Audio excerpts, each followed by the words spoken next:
ஹரி ஓம் மகா காளி.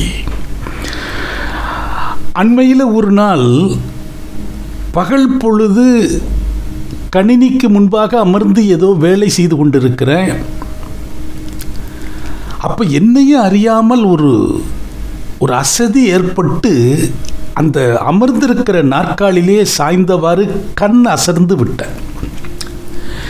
ஏன் தூங்கினேன், எப்படி தூங்கினேன் எதுவும் புரியல.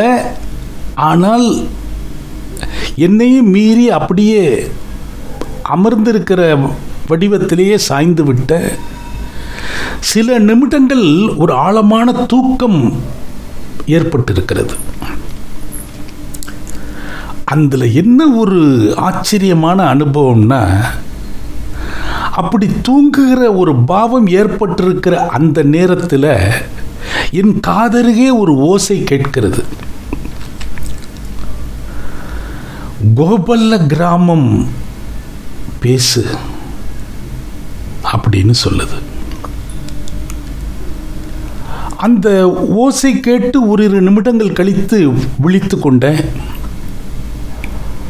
என்னடா இது கனவும் இல்லையே, யாரோ அருகில் குனிந்து சொல்வது போல தெரிகிறதே, ஒரு அசிரீரி ஓசை போல காதில் விழுந்ததே, அதுவும் சுருதி சுத்தமாக அச்சர பிசகாமல் அழுத்தம் திருத்தமாக யாரோ ஒருவர் குனிந்து காதில் சொல்லுகிற அந்த அனுபவம் கிடைத்தது. அந்த அனுபவம் கிடைத்திருக்கிற அந்த நேரம் பகவான் ராமகிருஷ்ண பரமஹம்சருடைய திவ்ய சரிதத்தை ஒரு நெடுந்தொடராக அடியேன் பேசி கொண்டிருக்கிறேன். இன்னும் சில அத்தியாயங்கள் பாக்கி இருக்கிற சமயத்தில் இத்தகைய ஒரு அனுபவம், ஒரு பகல் பொழுது. இந்த தொடருக்கு பிறகு எதை பேசுவது, எதை தொடர்வது, இப்படி பலவிதமான யோசனைகளை பலரும் அடியனுக்கு வழங்கி கொண்டிருக்கிறார்கள். நீங்கள் அந்த மகானை பற்றி பேசுங்க, இந்த சித்தரை பற்றி பேசுங்க, அப்படிலாம் வாட்ஸ்அப்பில் அன்பர்கள் தகவல்கள் தராங்க. இந்த திட்டமிடாத ஒரு நிலை, இப்படி ஒரு ஓசை கேட்டது. பல வருடங்களுக்கு முன்பாக தஞ்சாவூரில் ஒரு புத்தக கடையில் அந்த கோபல்ல கிராமம் புத்தகத்தை அடியேன் வாங்கியிருக்கிறேன். ஒரே ஒரு முறை படித்திருக்கிறேன். பெரும்பாலும் அடியன் வாங்கி படிக்கிற நூல்களை பத்திரப்படுத்துகிற இயல்பு கிடையாது.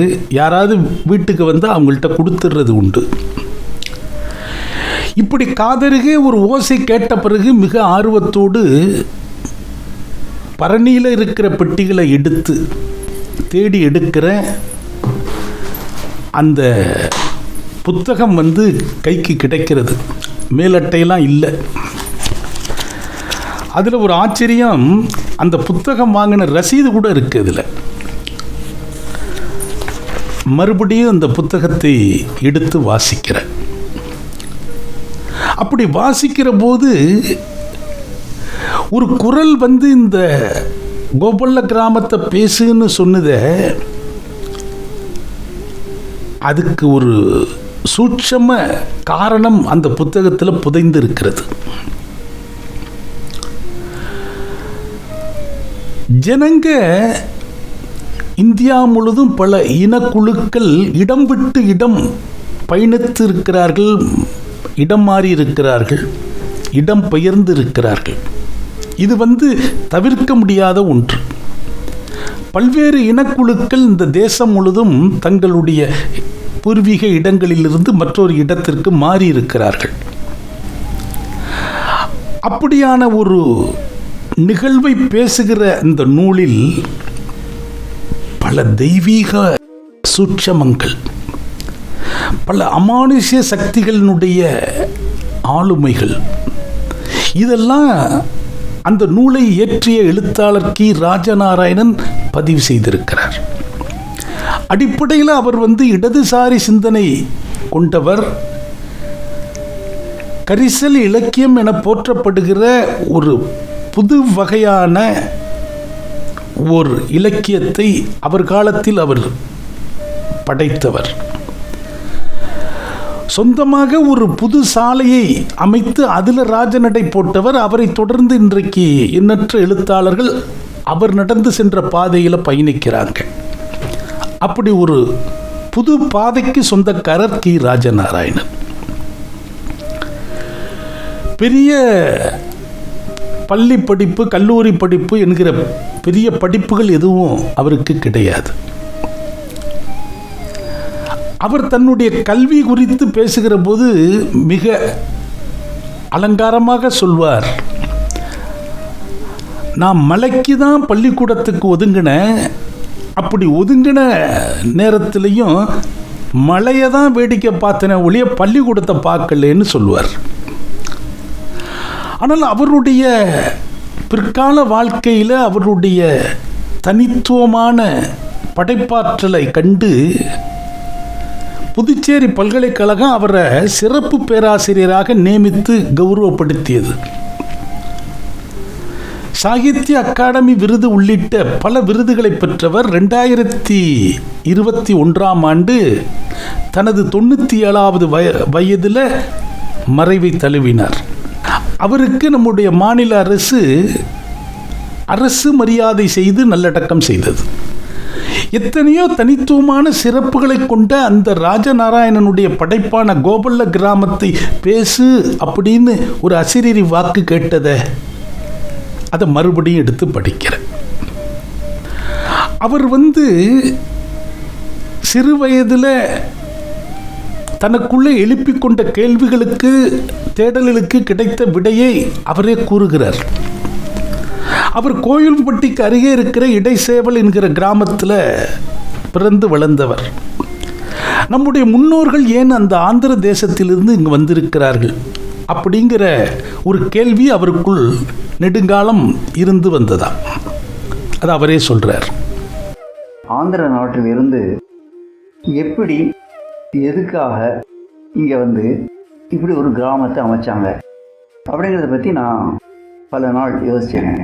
ஒரு முறை அவருடைய கிராமத்தில் கன்னட மொழி பேசுகிற ஒரு கவுண்டர் சமூகத்தினர் அவங்க வீட்டில் ஒரு திருமண நிகழ்ச்சி, நிச்சயதார்த்த நிகழ்ச்சி, அதுக்கு தெரு முழுதும் கூப்பிட்டுட்டு போகிறாங்க. அப்போ இவருடைய தந்தை வழி பாட்டி ராயங்கல அக்கம்மாள் என்பவர் என்ன செய்கிறாங்க, ஊரடைச்சி தெருவடைச்சி கூப்பிட்டுட்டு போன அந்த விசேஷத்துக்கு வீட்டுக்கு யாரோ ஒருத்தர் போகணும், நீ சும்மா தானே இருக்க, அந்த நிச்சயார்த்துக்கு தான் போயிட்டு வாயேன்னு ராஜநாராயணனை அனுப்பி வைக்கிறாங்க. இவர் அந்த நிச்சயதார்த்துக்கு போய் பார்வையாளராக பங்கு பெறுகிறார். அந்த நிச்சயதார்த்தங்கிறது ஒரு வெத்தலை பாக்கு மாற்றிக்கிற ஒரு சடங்கு சம்பிரதாயம், இரு வீட்டாரும் சேர்ந்து. அப்படி அந்த சடங்கு சம்பிரதாயம் நிறைவேற்றுவதற்கு முன்பாக அந்த சமூகத்தில் இருக்கிற ஒரு வயோதிகர் என்ன செய்கிறாரு, கையில் ஒரு கோலை எடுத்து கொண்டு போய் அந்த வீட்டினுடைய வாசலில் நின்றுக்கிட்டு துலுக்கராஜா வரான், துலுக்கராஜா வரான், துலுக்கராஜா வரான்னு 3 முறை சொல்கிறார். இங்கே உடனே அந்த தாம்பூலம் மாற்றிக்கொள்ளப்படுகிறது. நான் ஒரு கவுண்டர் வீட்டு நிச்சயார்த்தத்துக்கு போயிருந்தேன். அவங்க அவங்களுடைய தாய்மொழி கன்னடம். அந்த நிச்சயார்த்த நேரத்தில் பாக்கு, அதாவது வெத்தலை மாற்றுறது அப்படின்னு சொல்கிறது, வெத்தலை மாற்றியாச்சுன்னா பொண்ணு நிச்சயார்த்தம் ஆகிட்டுன்னு அர்த்தம். சரி ஆரம்பிக்கலாமா நிச்சயார்த்தத்துக்கு அப்படின்னு சொல்லும்போது ஒருத்தர் என்ன பண்ணாருன்னா, அவர் கவுண்டர், ஒரு வயசானவர், ஒரு உலக்கை எடுத்துகிட்டு போய் வாசலில் நின்றுட்டார். வாசலில் நின்றுட்டு ஒரு 3 தடவை சத்தம் போட்டு சொல்கிறார், துலுக்கராஜா வாரான், துலுக்கராஜா வாரான், துலுக்கராஜா வாரான்னு சொல்லி. எனக்கு இது ரொம்ப புதுசாக இருந்தது. அப்புறம் விருந்து உபசரிப்பு ஒரு வீட்டுக்கு வந்துட்டார். வீட்டுக்கு தன்னுடைய பாட்டி ராயங்கல அக்கம்மாளிடம் கேட்கிறார். நான் என்னுடைய பாட்டிகிட்ட அதை சொன்னேன். நான் என்ன பாட்டி, இந்த மாதிரி அங்கே இப்படி ஒரு நிகழ்ச்சி நடக்குது. அப்போ அதுக்கு அந்த பாட்டி அம்மா விளக்கம் சொல்கிறாங்க. அப்போ தான் பாட்டி சொன்னாங்க, நாமும் அப்படி தாண்டா வந்தோம். ஆமாம், அவங்க இந்த நாட்டிலேருந்து வராங்க, கன்னட நாட்டிலேருந்து வரோம், நம்ம ஆந்திர நாட்டிலேருந்து வந்திருக்கோம், அவனுக்கு பயந்து தான் வந்தோம் அப்படின்னா. அப்போ அந்த பாட்டி சொல்கிறாங்க, ஆமாப்பா, அந்த காலத்தில் நம்ம முன்னோர்கள் காலத்தில் துலுக்கராஜாவுக்கு பயந்துக்கிட்டு நம்ம பொண்ணை காப்பாற்றணுமேன்னு வந்தவங்க உண்டு. அந்த வம்சாவளியில் வந்தவங்க அந்த சம்பிரதாயத்தை இன்றைக்கும் கட்டி காவந்து பண்ணுறாங்க. அவங்கெல்லாம் கன்னட தேசத்துலேருந்து வந்திருக்கிறாங்க. அதே மாதிரி ஒரு காரணத்தில் தான் நம்ம முன்னோர்கள் ஆந்திர தேசத்துலேருந்து வந்திருக்கிறாங்க அப்படின்னு அவங்க பாட்டி சொல்கிறாங்க. அந்த காலத்தில் ஆந்திர தேசத்திலிருந்து இடம்பெயர்ந்து தமிழகத்திற்கு வந்த எண்ணற்ற குலப்பிரிவினர், கம்மவார், ரெட்டியார், செட்டியார், பிராமணர், பொற்கொள்ளர், சக்கிலியர், இப்படி எண்ணற்றோர் தெலுங்கு பேசக்கூடியவர்கள் இங்கு இடம்பெயர்ந்ததுக்கு இங்கு சில தெலுங்கு சிற்றரசர்கள் ராஜ்யம் செய்தது. அங்கு சில இஸ்லாமிய அரசர்களுடைய ஆளுமையிலிருந்து தப்பி பிழைத்து வந்தவர்கள், பஞ்சம் பிழைக்க வந்தவர்கள், இப்படி பல காரணங்களால் இந்த இடப்பெயர்வு நடந்திருக்கிறது. இதுதான் வரலாறுன்னு சொல்லுது. அரசர் என்று சொன்னாலே அவன் அனைத்தையும் ஆளுமை செய்வான், ஆண்டு அனுபவிக்கும் வேட்கை உடையவன் தான். அவனுக்கு மண்ணாசை, பொன்னாசை, பெண்ணாசை உண்டு. இதில் இஸ்லாமிய அரசர், இந்து அரசர்னு இல்லை, எல்லா அரசர்கிட்டையும் பல இழிவான குணங்கள் இருந்திருக்கிறது. மோசமான ஆளுமைகளோடு மனிதர்களை துன்புறுத்திய நிகழ்வுகளும் உண்டு. கதை போல தோணும் இது கதையும் இல்லை, இத கலங்காம கேட்கும் ஓர் இதயம் இல்லை. கதை போல தோணும் இது கதையும் இல்லை, இத கலங்காம கேட்கும் ஓர் இதயம் இல்லை. இந்த மண்ணுல விளைஞ்ச கதை இது, ஈர நெஞ்சில நனைஞ்ச கதை இது. இது கதையானாலும் வெறும் கனவா போனாலும் வரலாறுதான், வீர வரலாறுதான். கதை போல தோணும் இது கதையும் இல்லை. அப்பதான் ராஜநாராயணன் ஒரு படைப்பை உருவாக்குகிறார். 400 ஆண்டுகளுக்கு முன்பு தங்களுடைய மூதாதையர்கள் வழியில் நடந்த ஒரு நிகழ்வை நம் கண்முன் ஒரு சித்திர படைப்பாக தீட்டுகிறார். கோட்டையார் குடும்பம்னு ஒரு குடும்பம் கோபல்ல கிராமத்தில் இருக்கு. 7 சகோதரர்கள் ஒன்றாக வாழ்கிற ஒரு வீடு, நிறைய செல்வாக்கு நிறைந்து இருக்கிறது.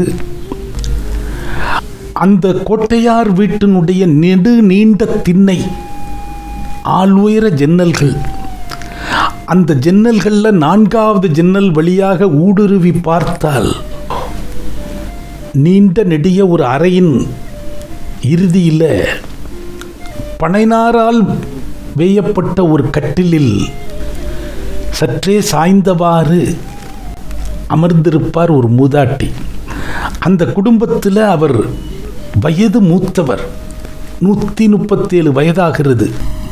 அந்த குடும்பத்தில் பாட்டிக்கு மேலாக பூட்டி என்கிற ஸ்தானத்தோடு உயிர் வாழ்ந்து கொண்டிருக்கிறார். உடல் மெலிந்து எலும்பும் தோளுமாக இருக்கிறார். அனுதின ஆகாரம் கொஞ்சம் தயிரும் கொஞ்சம் கருப்பட்டியும் தான். இதுதான் அவருடைய பல வருட உணவாக இருக்கிறது. அவர் அருகே யார் போய் அமர்ந்தாலும், பாட்டி நல்லா இருக்கியா அப்படின்னு போய் கேட்கிற போது கண்களை மூடி வாயை திறந்தவாறு ஒருவித தியானத்தில் எப்பொழுதும் இருக்கிற பாட்டி தன்னருகே யார் விசாரித்தாலும், அது பேரனோ கொள்ளு பேரனோ அக்கம் பக்கத்து உற்றார் உறவினரோ, யார் போய் ஆசையாகவும் ஆச்சரியமாகவும் இந்த வயசில் இப்படி ஒரு பாட்டி இன்னும் உயிரோடு இருக்கேன்னு வியப்போடு போய் அதன் அருகே அமர்ந்தால் தன்னுடைய எலும்பும் தோளுமான அந்த கரங்களை எடுத்து அமர்ந்திருப்பவர் முதுகை தொடர்ந்து வருடுவார். அப்படி அவர் வருடுவது, தடவி கொடுப்பதற்கு பல அர்த்தம் உண்டு. அப்படி அவர் அருகே போய் அமர்கிற எவர் ஒருவர் பருத்த தேகமாக இருந்தாலும் அந்த பூட்டி மங்கத்தாயார் அம்மா அவனுடைய கரங்கள் முதுகில் பட்டு தழுவுகிற போது, குழந்தை மெலிஞ்சி போயிருக்கிற, காலையில் எந்திரிச்சதும் ஒரு கப்பு தயிர் குடி, சாப்பாட்டில் நெய் போட்டுக்க, தவறாமல் எண்ணெய் தேய்ச்சி குளிக்கிறியா, பேதிக்கு சாப்பிடு என்பதான ஆலோசனைகளாகத்தான் அவருடைய வார்த்தைகள் அன்பு கலந்து வெளிப்படும். எப்போதாவது பூட்டியின் அருகே அந்த குடும்பத்தினுடைய மூத்தவர் கோவிந்தப்ப நாயக்கர் போய் அமர்ந்தார்னா, அதே மாதிரி முதுக வாஞ்சியோடு தடவி, ஏன்பா இழைச்சிருக்கிற, நல்லா சாப்பிடுப்பா அப்படின்னு பாட்டி சொல்கிற போது கோவிந்தப்பா நாயக்கருடைய கண்கள் பணித்து விடும். பாட்டியை மௌனம் கலைக்கணும், கொஞ்சம் பேச வைக்கணும், எப்பவும் சதா அமைதியாக அப்படியே ஆனந்த வயப்பட்டவர் போல தியானத்தில் இருப்பவர் போல இருக்கிற அந்த பூட்டி மங்கத்தாயாரை பேச வைக்கணும்னா ஒரு விஷயத்தை தான் அவங்கள்ட்ட கேட்கணும். அந்த காலத்தில் ஆந்திராவிலேருந்து வந்தீங்கல்ல, எப்படி வந்தீங்க, என்ன நடந்தது அப்படின்னு கேட்டால் போதும், சட்டுன்னு ஒரு சுறுசுறுப்பு ஏற்படும், முகத்தில் ஒரு பரவசம் ஏற்படும், பிரகாசம் ஏற்படும், அப்படியே முகம் சுருங்கி ஒரு அழுகை துணி வரும், அப்படி நவரசமாக அந்த முகம் மாறி, அது ஏன்பா அது அந்த காலத்தில் எப்படி, இன்னைக்கு நினைச்சாலும் உடம்பு செலுக்குதுப்பா அப்படின்னு பூட்டியம்மா கதை சொல்ல ஆரம்பிச்சிடுவாங்க. எனக்கு ஒன்று விட்ட சகோதரி தான் அந்த சென்னாதேவி, என்னை விட 6 வயசு மூத்தவ, அப்போ எனக்கு 9 வயசாகுது. அவ பௌர்ணமி அன்னைக்கு பிறந்ததுனாலேயே என்னவோ எப்போயும் அவளை சுற்றி ஒரு ஒளிவட்டம் இருக்கும்பா, அவள் முகம் ஒரு பிரகாசமாக இருக்கும், ஒரு விதமான ஒரு வெளிச்சம் அவள் முகத்தில் இருக்கும்பா. 50 பேர் 100 பேர் உட்கார்ந்துருக்கிற இடத்துல, கூடி இருக்கிற இடத்துல சென்னாதேவி இருந்தான்னா பளிச்சுன்னு தெரிவா. அவள் குரலும் ரொம்ப இனிமை, ராகம் எடுத்து பாடினால்னா எல்லாம் அமைதியாயிடும். அந்த குரல் வந்த இனிமையில் எல்லாரும் ஸ்தம்பித்து நின்றுடுவாங்க, யாரும் எந்த வேலையும் செய்ய முடியாது. அவளுடைய அழகு நாங்கள் இருந்த கிராமத்தில் மட்டும் இல்லை, அக்கம் பக்கத்து கிராமத்துக்கும் ரொம்ப பேராக இருந்தது. இந்த ஐயா வீட்டில் ஒரு பொண்ணு இருக்கா, அடாடாடாடா கண்கொள்ளா காட்சி, அவ கண்கள் கண்டுகொண்டே இருக்கணுங்கிற அளவுக்கு ஒரு தெய்வீக அளவோடு இருப்பா அப்படின்னு எல்லாரும் பேசுவாங்க. அப்படி ஒரு பேரழகு அவளிடம் இருந்தது. அதுதான் பிற்காலத்தில் ஒரு பேராபத்தை கொண்டு வந்தது. சென்னாதேவி அபூர்வமாக தான் சிரிப்பா. அந்த சிரிப்பை பார்த்தவங்க இன்னொரு தடவை சிரிக்க மாட்டாளான்னு ஏக்கம் கொள்வாங்க. நேர்பார்வையோடு சிரிப்பது, தரையை பார்த்து சிரிப்பது, அந்த கருவிழிகளை பறவையாட விட்டு சிரிப்பது, சிரிக்கிறவளுடைய இதழ்களை சிரிப்பு அடக்க முற்படுகிற போது காட்டுகிற பாவம், அடாடாடாடா அவளை அணு அணுவா பெண்களே ரசிப்பாங்க. அப்படி ஒரு லட்சணம், அப்படி ஒரு தெய்வீகம் அவளிடம் இருந்தது. ஒரு முறை அவளோடு கோயிலுக்கு போனோம். அங்கிருந்த ஒருவர் அவ கோயிலை விட்டு வெளியே வருகிறவர் கையெடுத்து கும்பிட்ட மாத்திரமா நின்றார். கண்ணீர் சிந்தினார். கர்ப்பகிரகத்தில் இருக்கிற அம்பாள் நடந்து போறான்னு நினைச்சுக்கிட்டார் போல இருக்கு. கும்பிட்ட கையை எடுக்கவே இல்லை. ஒரு சமயம் மூடு பல்லாக்கில் நானும் சென்னாதேவியும் அவங்க அம்மாவை பிறந்த வீட்டில் விட்டுட்டு திரும்ப வந்து கொண்டு இருக்கிறோம். மத்தியான நேரம், ஜனங்க நடமாட்டம் இல்லாத ஒரு காட்டு பயணம். என் அருகில் இருக்கிற சென்னாதேவி அழகான கதை ஒன்று சொல்லிக்கிட்டு வர. ஈக்கும் கல்யாணமா, அந்த ஆம்பளை ஈக்கி இந்த நகை போட்டிருக்கு, பொம்பளை ஈக்கி இன்னென்ன நகை போட்டிருக்கு, ஒட்டியானம் போட்டிருக்கு, கழுத்தில் முத்து மாலை போட்டிருக்கு அப்படின்னு வர்ணிக்கிறார். பொம்பளை ஈக்கு ஆம்பளை ஈயை பார்க்கணும் அப்படின்னு ஆசை. அதுக்கு போட்டிருக்கிற ஆபரணத்தினால அதால் அசையக்கூட முடியல அப்படின்னு சிரிக்க சிரிக்க சென்னா என்னட்ட கதை சொல்லிக்கிட்டு வர. அவள் சொல்கிற பாங்க கேட்டு நான் குலுங்கி குலுங்கி சிரிச்சுக்கிட்டு வரேன். திடீர்னு இந்த மூடு பல்லாக்கினுடைய கதவுல பட்டார்னு ஒரு அடி விழுது. நான் சென்னாதேவியை இறுக்கி பிடிச்சிக்கிட்டேன். வெளியில் ஏதோ கரமுறன்னு ஒரே சத்தம். அந்த மூடு பல்லாக்குல வெளியில் நடக்கிறத பார்க்கறதுக்கு ஒரு இடுக்கு இருக்கும். அந்த இடுக்கு வழியாக பார்த்தா ரொம்ப கருத்த தேகமுடைய ஆஜானு பகுவான ஆட்கள் நிற்கிறான். கையில் வேல்கம்பு இருக்குது, நெத்தியில் பெரிய குங்கும பொட்டெல்லாம் வச்சிருக்கிறான். பார்க்கறதுக்கு ரொம்ப துடியான மனுஷாலாக தெரியுது. நம்மளை ஆபத்து சூழ்ந்துட்டுன்னு அச்சப்பட்டு நான் அழ ஆரம்பிக்கிறேன். மூடு பல்லாக்க திறக்கிறீங்களா, நாங்கள் திறக்கட்டுமா அப்படின்னு ஒருத்த ஓங்கி ஓசை எழுப்புறான். எங்களுக்கு பல்லக்கு தூக்கிகளாக வந்தவங்க கையை பிசைஞ்சுக்கிட்டு நிற்கிறாங்க. டக்குன்னு யாரும் எதிர்பார்க்காத நேரத்தில் சென்னாதேவி அந்த கதவை திறந்துக்கிட்டு பல்லக்கிலிருந்து அப்படி வெளியில் இறங்கி நின்னா. ரொம்ப நிதானமாக அமைதியாக ஆழமாக அப்படியே அங்கே இருக்கிற ஒவ்வொருத்தரையும் தனது பார்வையால் அப்படி சுற்றி சுழன்று பார்த்து விட்டு சற்றே தள்ளி நிற்கிற அந்த கூட்டத்தோட தலைவனை அப்படி வச்ச கண் வாங்காமல் பார்த்தார். என்ன நடந்தது தெரியுமா? வேல்கம்ப பிடித்து வீரமாக நின்றவன் சென்னாதேவியை பார்த்ததும் ஒரு காலம் மடக்கி தரையில் மண்டிக்கிட்டு தலை குனிந்து வணங்கினான். வணங்கி தன்னுடைய குலதெய்வத்தினுடைய பேரை சொல்லி, அந்த தெய்வம் தாண்டா இவ, தன் கீழே இருக்கிற ஏவலை கூப்பிட்டு, டேய்,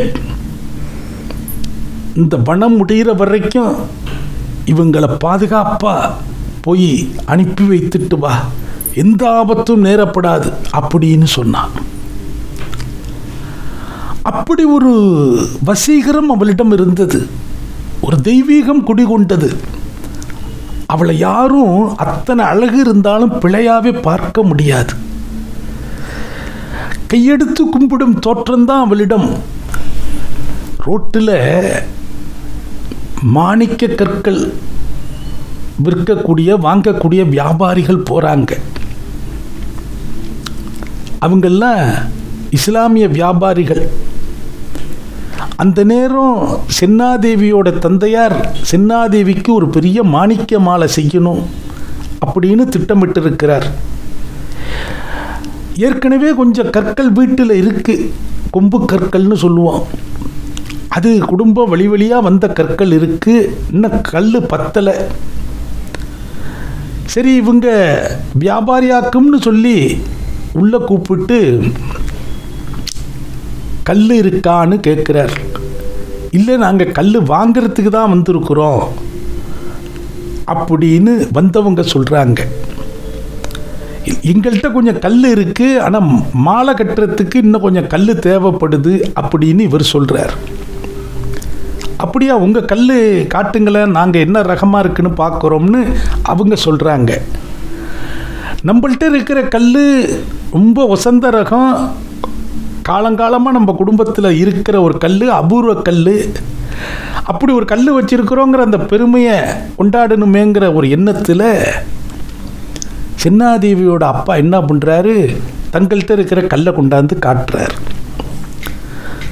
கையில் வாங்கின வியாபாரியெல்லாம் வாய்ப்பிழந்து நிற்கிறாங்க. என்ன ரகம், என்ன ரகம், அப்படியே சிகப்பு முகத்தில் அடிக்குதே, அடாடாடாடாடா, இது மாதிரி பார்த்ததே இல்லையப்பா அப்படின்னு வந்த 4 பேரும் கை மாற்றி மாற்றி ஒவ்வொரு கல்லாக பார்க்குறாங்க. அப்படி பார்த்துட்டு தனக்குள்ள அவங்க உறுதியில் பேசிக்கிறாங்க. இதெல்லாம் ஒரு தொலைவில் ஜன்னலில் நின்று பார்க்குறா.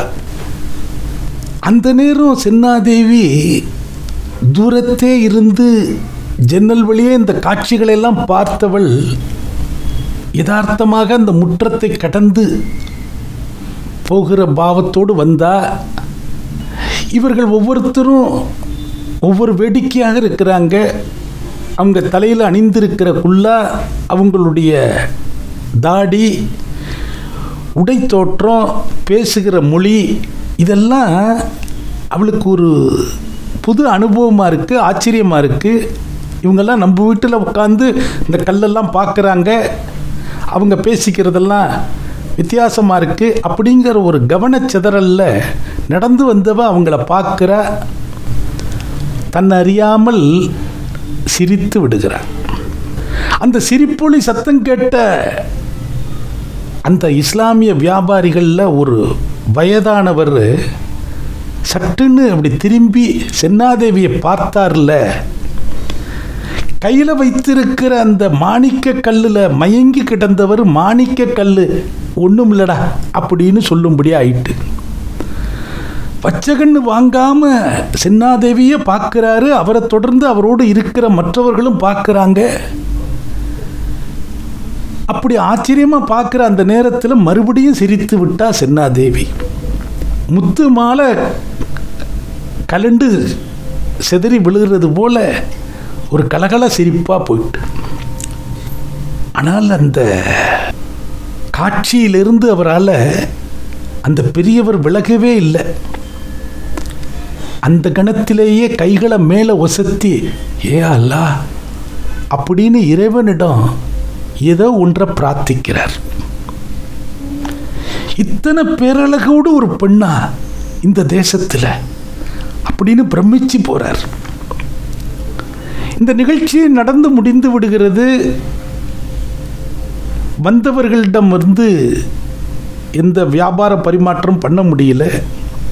ஆனால் வந்தவர்கள் ஒன்றை தெரிந்து கொள்கிறாங்க, இந்த வீட்டில் ஒரு மாணிக்க மாலை பண்ணணும், அதுக்கு நல்ல உயர் ரகமான கல் எதிர்பார்க்குறாங்கன்னு. ஓரிரு வாரங்கள் போகிறது. மறுபடியும் சில இஸ்லாமிய வியாபாரிகள் அந்த வீட்டுக்கு வராங்க. நீங்கள் மாணிக்க மாலை பண்ணுறதுக்கு மாணிக்க கல் வேணும்னு கேட்டீங்கல்ல, நிறைய ரகம் வச்சுருக்குறோம், மாணிக்க மாலையும் அளவெடுத்தது மாதிரி எங்கள்கிட்டே ஒன்று இருக்குது அப்படின்னு சொல்லிக்கிட்டு உள்ளே வராங்க. அவர்கள் கையோடு கொண்டு வந்திருந்த மாணிக்க மாலையை வாங்கி சென்னாதேவி அப்பா பார்க்குறார், வியந்து போகிறார். இப்படி ஒரு கலை அம்சத்தோடு இந்த மாணிக்க மாலையை செஞ்சிருக்கிறாங்களே, இது மனுஷால் அணிய முடியாது, தெய்வந்தான் அணியலாம்.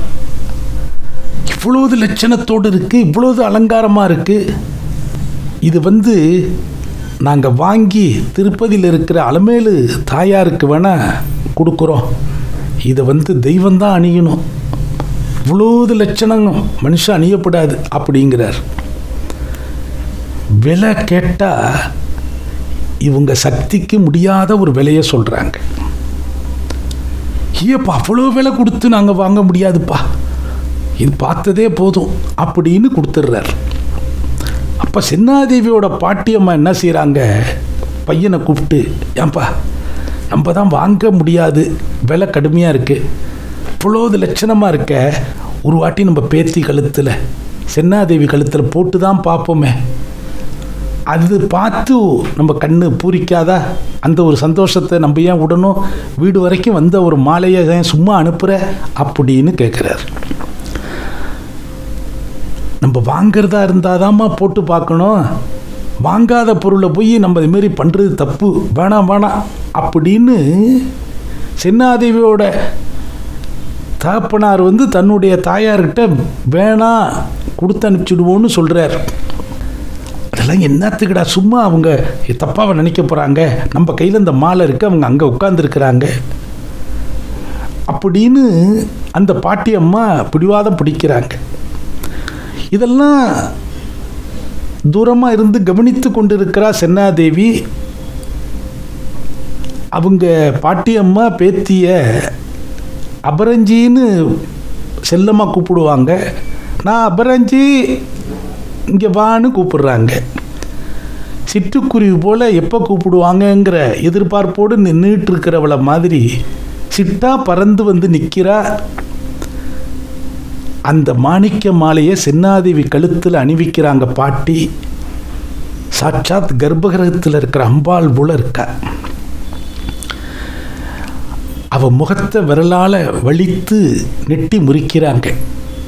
அப்பா என்ன லட்சணம், என்ன அழகு, பகவான் இதை நமக்கு வாங்க முடியாமல் பண்ணிட்டானே அப்படின்னு நினைக்கிறாங்க. நல்ல விதமாக அந்த மாலையை கழட்டி கொடுத்துட்றாங்க. அடுத்த நாள் அவங்களுக்கு சுபமாக விடியலை. அப்புறம்தான் தெரியுது நேற்றைய தினம் மாணிக்க மாலையோடு வந்தவங்க அவங்க வாழ்கிற அந்த தேசத்தை, அந்த மண்ணை அரசாண்டு கொண்டிருக்கிற ஒரு இஸ்லாமிய ராஜாவுடைய ஆட்கள்னு. அந்த ஆட்களுக்கு அது அரசருக்கு இந்த பெண்ணினுடைய பேரழகை பற்றி பேசப்பட்டு எடுத்து சொல்லப்பட்டு அவங்கள அறிந்து வருவதற்கு ஆட்களை அனுப்பிட்டார். விடிந்தால் வீட்டை சுற்றி பாராக்கள் நிற்கிறது, படை வீரர்கள் நிற்கிறாங்க. அரசருடைய பிரதான தளபதி வந்திருக்கிறார், இன்னும் பல அதிகாரிகள்லாம் வந்திருக்கிறாங்க, நிர்வாகியாக ஒரு பிராமணர் வந்திருக்கிறார். ஏராளமான சீர்வரிசை வீட்டில் வைக்கப்படுது, தட்டு தட்டாக உள்ளே கொண்டாந்து வைக்கிறாங்க. எண்ணற்ற ஆபரணங்கள், பல வகைகள், உணவுப் பொருட்கள், பட்டாடைகள் எல்லாம் அரசர் அனுப்பியிருக்கிறார். உங்களுக்கு பெரிய பாக்கியம், இதெல்லாம் எத்தனை ஜென்மா புண்ணியத்தில் இதெல்லாம் கிடைச்சிருக்கும் அப்படின்னு வந்தவர் எடுத்து சொல்கிறார். எது இங்கே என்ன நடக்குது ஏது நடக்குதுன்னு வீட்டார் கையை பசைந்து கொண்டிருக்கிறாங்க. சென்னாதேவியோட தந்தையாரை அணுகுகிறார் அந்த பிராமணர். உன்னுடைய மகளை அரசருக்கு பெண் கேட்டு வந்திருக்கிறோம், இது அரசருடைய உத்தரவு. ஆனால் நம்ம சம்பிரதாயத்துக்கும் அரச சம்பிரதாயத்துக்கும் ஒத்து போகாத, நம்ம சாமி வேறு அவங்க சாமி வேறு, எப்படி அங்கே போய் சம்பந்தம் பண்ணுறது? பல குழப்பங்கள் ஏற்படுது. சரி, எப்படியாவது தப்பிக்கலாம்னா வீட்டில் நாலா பக்கமும் காவலர்கள் நிற்கிறாங்க. அப்போ அந்த பிராமணர் சொல்கிறாரு, நீ முடியாதுன்னு மறுத்தா தூக்கிட்டு போகிறாங்க, நீ கௌரவமாக சம்மதிச்சிட்டின்னா அவர் என்னப்பா பண்ண போகிறாரு? ஒரு ராணியாக வச்சுக்க போகிறாரு, கல்யாணம் தானே பண்ண போகிறாரு உன் பொண்ணை. உன் கையில் எந்த முடிவும் இல்லை, புத்திசாலித்தனமாக நடந்துக்க அப்படின்னு வந்தவர் எடுத்து சொல்கிறார். இத்தனை நாள் தன் மகள் இவ்வளவு பேரழகோடு பிறந்தாலேன்னு பெருமைப்பட்டு கொண்டிருந்த சென்னாதேவியினுடைய தாயார் முதலாக இவ்வளவு அழகாக ஏண்டி பிறந்த அப்படின்னு தலையில் அடித்து கொண்டு அழுகிறார். என்ன செய்கிறதுன்னு தெரியல. பூஜை ரூமுக்கு போய் வீட்டில் இருந்த பெண்கள்லாம் ஒன்றாக கூடி தோளில் கை போட்டு ஓன்னு ஒப்பாரி வித்து அழுகுறாங்க. நேரமாகி கொண்டே இருக்கிறது. வந்த காவலாளி எச்சரிக்கைப்படுத்துகிறான், எவ்வளவு நேரங்க, அரசர் உத்தரவுன்னு சொல்கிறோம், நீங்கள் பாட்டுக்கு அலட்சியம் பண்ணுறீங்களே அப்படிங்கிறான். அது நீ சம்மதிக்கலைன்னா தூக்கிட்டு போவோம், எதிர்த்தா சிறைச்சேதம் பண்ணிவிடுவோம் அப்படிங்கிற அர்த்தம் அதுக்கு. பாட்டியம்மா என்ன செய்கிறாங்க, பூஜை ரூமில் போய் எரிந்து கொண்டிருக்கிற தூபத்தை நல்லா தூண்டி விடுறாங்க. திருப்பதி ஏழுமலையானை நினைத்து அவர் இருக்கும் திசையை நோக்கி கையெடுத்து வணங்கி, ஏழு கொண்டுல வாடா ஏழுமலையானே, ஏனப்பா இப்படி நடக்கிறது அப்படின்னு கண்ணீரோடு வேண்டுறாங்க. 2 வெத்தலையை எடுத்து ஒன்றில் செவ்வரளி பூவும் இன்னொரு வெத்தலையில் பிச்சி பூவும் துளசியும் வைத்து கட்டி அந்த விளக்குக்கு முன்பாக வைத்து விட்டு 9 வயசாக இருக்கிற மங்கத்தாயாரை கூப்பிட்டு, இப்போ பூட்டியாக இருக்காங்களே 137 வயதில், அந்த அம்மாவுக்கு அன்னைக்கு 9 வயது, கூப்பிட்டு பூஜை ரூமில் மடித்து வைத்திருக்கிற வெத்தலையில் ஒன்று எடுத்து குடிடிங்கிறாங்க. மங்கத்தார் எடுத்து கொடுத்த வெத்தலையில் பிச்சிப்பூவும் துளசியும் வருது. தெய்வ உத்தரவு பார்க்குறாங்க. தெய்வ உத்தரவில் கல்யாணத்துக்கு சம்மதம்னு சொல்லுது. பொண்ணை குடு அப்படின்னு சம்மதம் பண்ணுது. என்னப்பா இது, எல்லாம் தெரிஞ்ச நீ இப்படி ஒரு சம்மதம் கொடுத்துருக்கிற, நாங்கள் என்ன செய்கிறது? சரி, எங்கள் தலையெழுத்து. அரண்மனையிலிருந்து வந்த சேடி பெண்கள் சென்னாதேவியை அலங்காரம் பண்ணுறாங்க. அன்னைக்கு போட்டு பார்த்து வியந்தாங்களே, விலை கொடுத்து வாங்க முடியாதுன்னு வாய்ப்பிழந்த அந்த மாணிக்க மாலையை சென்னாதேவி கழுத்தில் அணிவிக்கிறாங்க. அத்தனை சோகத்திலையும் அவளுடைய லட்சணம் அப்படியே இருக்குது. வந்த சேடி பெண்ணில் ஒருத்தி சொல்கிறா, கிரீடம் வைக்க வேண்டியதான் பாக்கி, இதோ ராணி அப்படியே இருக்காளே அப்படின்னுங்கிறா. அது ஒரு மழைக்காலம், முன்னிரவு நேரம். மாலை அரண்மனைக்கு முன்னாடி பெண் வீட்டாரெல்லாம் தங்கி ஓய்வெடுப்பதற்குரிய பந்தல்லாம் போடப்பட்டிருக்கு. அங்கேயே அவங்களுக்கு இரவு தங்குவதற்கும் சாப்பாட்டுக்கும் எல்லா ஏற்பாடும் பண்ணியிருக்கிறாங்க. மழை விட்டு விட்டு பெய்யுது. ஒரு புது இடத்த அமைச்சிருக்கிறதுனால பனைமரங்களை துண்டு துண்டாக வெட்டி அது மேலே ஒரு பெரிய மண் அகலை வைத்து கனமான திரி போட்டு மழைக்கும் தாங்குகிற அளவுக்கு அதில் தீபம் இருக்குது. அப்படி ஒரு வெளிச்சம்லாம் அங்கே பண்ணி வச்சுருக்கிறாங்க. பெரிய அளவில் விருந்து வைபவங்களுக்கு பெரிய பெரிய அடுப்பு மூட்டி பெரிய பெரிய பானைகளில் பதார்த்தங்கள் சமைக்கப்படுது. நம்மளுக்கு என்ன சாப்பாடு செஞ்சுருக்கிறாங்க, இப்படி பெரிய விருந்தாக இருக்குது, இவ்வளோ பெரிய ராஜ மரியாதையெல்லாம் நடக்குதுன்னு ஒவ்வொரு பாத்திரத்தையும் திறந்து பார்க்குறாங்க. நல்ல அசைவ சமையல் விதவிதமாக இருக்குது. அந்த சமயக்கூடத்தில் ஒரு ஓரமாக ஒரு மூங்கி கூடை போட்டு மூடி இருக்குது. இந்த கூடைக்குள்ளே என்ன இருக்குன்னு ஒருத்தர் ஆர்வமாக திறந்து பார்க்குறார். ஒரு பசுவோட தலை இருக்குது. ஐயோ, நமக்கு நடக்கிற சமையல் பசுமாட்டு மாமிசமா? நம்ம குலத்துக்கு எவ்வளவு எதிரானது. லக்ஷ்மி வாசம் செய்கிற ஒரு ஜீவனாயிற்ற, அதுதான் நமக்கு சமையலா? மோசம் போயிட்டோமே. ஒரு காலம் இந்த கல்யாணத்தில் நம்ம ஈடுபடக்கூடாது, எப்படியாவது தப்பிக்கணும் அப்படின்னு எல்லாரும் ஒரு சேர முடிவெடுக்கிறாங்க. அங்கே இருக்கக்கூடிய காவலர்கள்ட்ட சிரித்த முகமாக போய் சொல்கிறாங்க, கொஞ்சம் பேர் கல்யாணத்துக்காக எங்கள் குல சம்பிரதாயம் படி இரவு விரதம் இருப்போம், நாங்கள் விரதம் இருக்கிறோம். இன்னும் கொஞ்சம் பேர் போய் சொல்கிறாங்க, கொஞ்சம் தூரம் தள்ளி போய் மலஜலம் கழிச்சிட்டு வரோம், இருட்டான இடத்துக்கு போய் அப்படின்னு சொல்கிறாங்க. எல்லாம் உங்கள் சௌகரியம், நீங்கள் ராஜாவோட சம்பந்தி, உங்கள் இஷ்டம்தான், எங்கே வேணாலும் நீங்கள் போகலாம், எங்கள்கிட்ட என்ன சொல்ல வேண்டியிருக்கு அப்படின்னு காவலர்கள் சொல்கிறாங்க. அந்த காவலர்கள் நம்பும்படியாக இவங்க செய்து கொள்கிறாங்க. இருட்டான பகுதிக்கு போய் கூடி முடிவெடுக்கிறாங்க. ஒரு நிமிடம் தாமதிக்கக்கூடாது. சற்றே எல்லாரும் கண்ணை அயர்கிற இந்த இரவு நேரத்தில் விடியறதுக்குள்ளே இங்கிருந்து நாம் எல்லாரும் தப்பி ஓடணும். தப்பி ஓடுகிற நாம் மரணத்தை தழுவலாமே ஒழிய உயிரோடு இவர்களிடம் சிக்கிவிடக்கூடாது அப்படின்னு முடிவெடுக்கிறாங்க. ஆனால் காவலர்களுக்கு சந்தேகம் வராத அளவுக்கு நம்மில் கொஞ்சம் பேர் அங்கே போய் மலஜலம் கழித்து விட்டு மறுபடியும் கொட்டாக்கி போய் தங்குறது மாதிரி ஒரு பாவம் பண்ணணும். போக்குவரத்துமாக இருங்க, ஒரு அரை மணி நேரம் கழித்து நீங்களும் வந்துடுங்க. இப்போ எந்த திசையில் நம்ம வெளியே இருக்கிறோம் அதை மட்டும் எல்லாரும் ஒன்றாக முடிவெடுப்போம் அப்படின்னு திசையை முடிவெடுக்கிறாங்க. தெற்கு நோக்கி நம்மளுடைய பயணம் இருக்கட்டும் அப்படின்னு திட்டமிடுறாங்க. சென்னாதேவியை அழைத்து கொண்டு ஒரு குழு பயணத்தை தொடங்கிவிட்டது. அடுத்தது என்ன நடந்தது, என்ன மாதிரி நிகழ்ச்சிகள் அவர்கள் எதிர்கொண்டார்கள் என்பதை அடுத்த அத்தியாயத்தில் பார்ப்போம். ஹரி ஓம் மகா காளி.